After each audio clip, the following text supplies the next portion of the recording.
Psychology में हम अक्सर एक अजीब सी चॉइस देखते हैं। एक इंसान डीप पेन से बचकर निकलता है, सेफ्टी के दरवाजे तक पहुंचता है और फिर वापस उसी अंधेरे की तरफ लौट जाता है। चूहे और बिल्ली की कहानी से इसे समझा जा सकता है।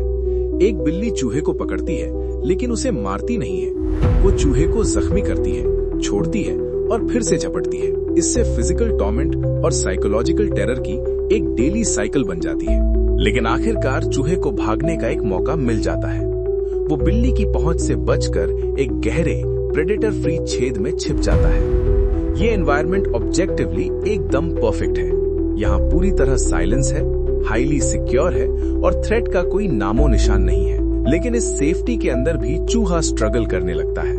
उसका नर्वस सिस्टम हमेशा डेंजर में रहने का इतना आदी हो चुका है कि प्रेडेटर का ना होना उसे अजीब लगता है। ये अनफेमिलियर साइलेंस उसे एक नए तरह के दम घोटू प्रेशर की तरह लगने लगती है।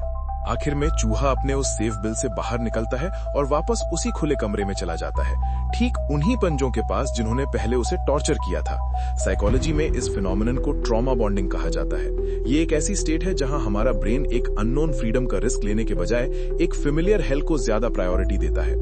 इंसानी ब्रेन एक प्रिमिटिव सर्वाइवल रूल पर काम करता है। कोई चीज अनफेमिलियर होना मतलब जानलेवा खतरा। यहाँ तक कि जब नई सिचुएशन ऑब्जेक्टिवली सेफ होती है तब भी प्रिडिक्टेबिलिटी ना होने की वजह से ब्रेन में बायोलॉजिकल अलार्म बजने लगते हैं। इस डिसीजन मैट्रिक्स में ब्रेन नोन पेन को सेफ कैटेगरी में डाल देता है क्योंकि उस सफरिंग को प्रेडिक्ट किया जा सकता है, लेकिन अननोन पीस को थ्रेट कैटेगरी में डाल दिया जाता है क्योंकि ब्रेन उसका रिस्क कैलकुलेट नहीं कर पाता। ये ग्राफ दिखाता है कि समय के साथ ट्रॉमा बॉन्ड कैसे काम करता है। लंबे समय तक चलने वाले सिवियर डिस्ट्रेस के बीच में अचानक से रिलीफ या अफेक्शन के छोटे छोटे स्पाइक्स आते हैं। ये रिलीफ स्पाइक्स नर्वस सिस्टम को डोपामीन से भर देते हैं। इससे बिल्कुल सब्सटेंस एडिक्शन जैसी एक केमिकल डिपेंडेंसी बन जाती है जो इंसान को फिजिकली इस साइकिल से बांध देती है। ये केमिकल डिपेंडेंसी इन्हीं रिलीफ स्पाइक्स को टारगेट करती है, जिससे इंसान उस केओस के बीच मिलने वाले सुकून के छोटे पलों पर पूरी तरह हुक हो जाता है। किसी टॉक्सिक सिचुएशन में वापस लौटना दरअसल हमारे हाईजैक बायोलॉजिकल सर्वाइवल मैकेनिज्म का नतीजा होता है, जो किसी भी लॉजिकल डिसीजन मेकिंग को पूरी तरह ओवरराइड कर देता है। लंबे समय तक टॉक्सिक एनवायरनमेंट में रहने से आइडेंटिटी इरोजन होता है। समय के साथ विक्टिम उस दर्द को पूरी तरह इंटरनलाइज कर लेता है और उस हाई स्ट्रेस एनवायरनमेंट को ही अपनी नॉर्मल बेसलाइन स्टेट मान लेता है। इस इंटरनल बेसलाइन की वजह से शांति या पीस एक एनॉमली यानी अजीब चीज लगने लगती है। जब केओस रुकता है तो विक्टिम को क्राइसिस ऑफ सेल्फ महसूस होता है।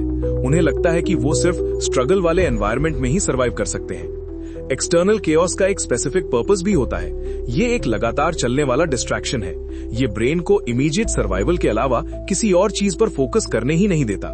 जब वो केओस हट जाता है तो उसके बाद की साइलेंस बर्दाश्त के बाहर हो जाती है। फोकस करने के लिए जब कोई एक्सटर्नल थ्रेट नहीं होता तो ब्रेन अपनी दबी हुई मेमोरीज और अपने ही ट्रॉमा के बोझ को प्रोसेस करने पर मजबूर हो जाता है। इस इंटरनल डिस्ट्रेस से बचने के लिए ब्रेन रिफ्लेक्सिवली वापस उसी टॉक्सिक एनवायरनमेंट के पुराने जाने पहचाने शोर को ढूंढने लगता है। किसी डिस्ट्रक्टिव रिलेशनशिप में वापस जाना दरअसल एक ट्रॉमेटाइज्ड माइंड के अंदर के शोर को दबाने का एक ट्रैजिक तरीका बन जाता है।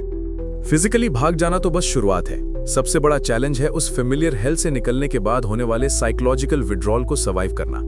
सक्सेस इस बात पे डिपेंड करती है कि आप अवेयर रहें। ये पहचानना जरूरी है कि वापस लौटने की वो तेज इच्छा उस इंसान या एनवायरनमेंट की जेन्युइन नीड नहीं है, बल्कि सिर्फ ट्रॉमा बॉन्ड का एक प्रेडिक्टेबल सिम्टम है। जैसा कि ये टाइमलाइन दिखाती है, नर्वस सिस्टम को खुद को रिकैलिब्रेट करने में एक लंबा समय लगता है। पीस या शांति तब तक अनकंफर्टेबल और गलत लगेगी जब तक ब्रेन इसे एक न्यू नॉर्मल की तरह एक्सेप्ट नहीं कर लेता। सपोर्ट सिस्टम्स यहाँ जरूरी एंकर्स की तरह काम करते हैं।